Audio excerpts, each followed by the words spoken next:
Hello everyone and welcome to another video. Today I'm sharing 3 or maybe 4, depending how you look at it, unique recipes that I think you haven't yet tried in your kitchen. They're really convenient, so I find that we eat at least one of them every week. They are in constant rotation, and that's because they use only pantry staples. You don't really need to have anything special on hand. Plus they use a lot of eggs and a lot of milk, and those are the kind of foods that I like to use in my kitchen a lot. For those that don't yet know me, hi, my name is Tina. I come from Slovenia, which is a country right in the middle of Europe. And since food from scratch is a big priority of mine, I love to record videos that show what kind of foods are eaten here, where I live, because I find that they are usually very different from the foods that are eaten in the United States, where the vast majority of other homemaking creators are from. And I hope that as much as I am inspired from following them and trying out some of more American recipes, maybe I can inspire you too to try some more European-inspired recipes. The first dish you see me preparing here with my son is called Kaiserschmarrn, which is basically a shredded pancake. It's originally from Austria, but it's very popular where I live as well.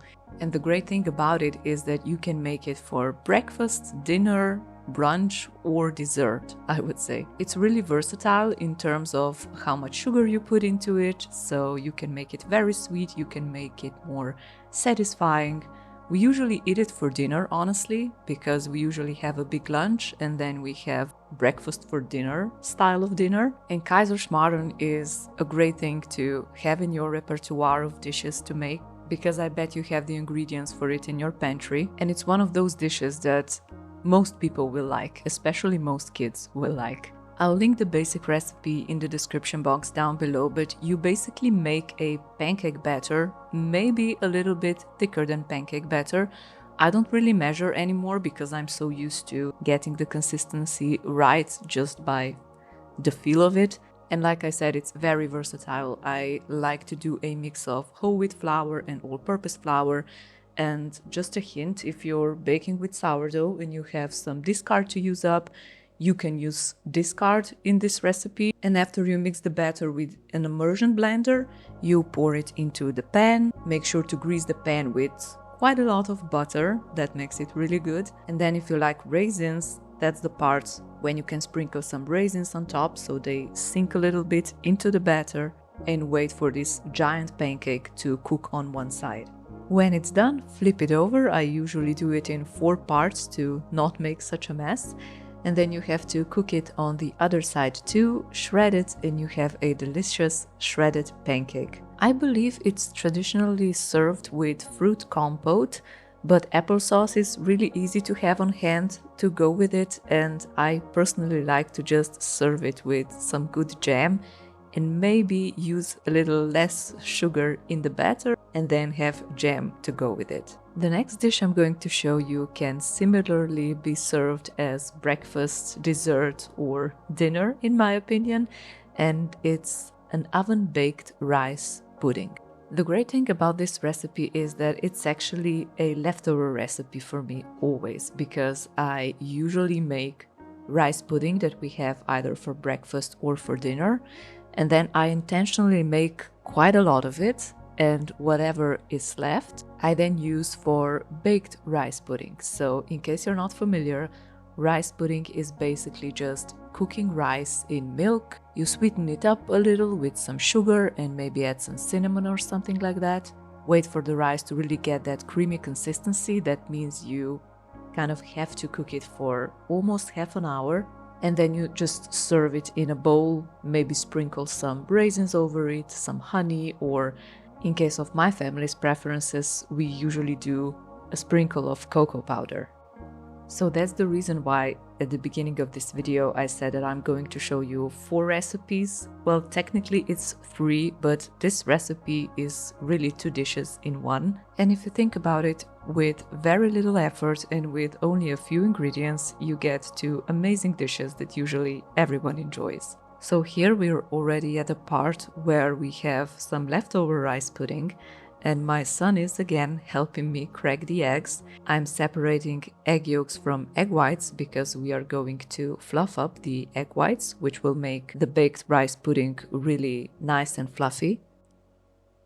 Just like for the shredded pancake, I'll leave the recipe for oven-baked rice pudding down below, but just keep in mind that it's a very flexible recipe. You can't really go wrong with it. It specifies that you have to use 4 eggs, but if you have an abundance of eggs, you can go up to 6. Also, if you have some apples to use up, you can simply peel them, grate them, and mix them in when you're mixing other ingredients. I wouldn't do more than 3 apples because otherwise the baked rice pudding will lose its structure a little bit, but 3 is totally fine. Another note I just remembered about the oven-baked rice pudding recipe is that fluffing up egg whites and then adding them into the mixture really makes a difference. Whereas for shredded pancake, for example, the traditional recipes all call for fluffing up egg whites before you add them to the batter, but from experience, from practice, I have to say that the difference is so minimal that I have stopped doing that long ago. So my recipe for shredded pancake or Kaiserschmarrn doesn't include this step of fluffing up egg whites because I don't think it's worth it. But for the baked rice pudding, it absolutely is worth it. The final dish I'm going to show you how to make in this video is called Semolina pudding. It's so simple to make, it's literally easier than throwing together a sandwich or something, but you do need to have coarse semolina on hand, so not semolina flour, but semolina. I'm not sure how widely available that is, but I think you should get it in most countries. Here I'm showing you how it looks. It looks like a very coarse flour. I usually buy the whole wheat variety just because it has more nutrients and it tastes absolutely the same as the regular variety.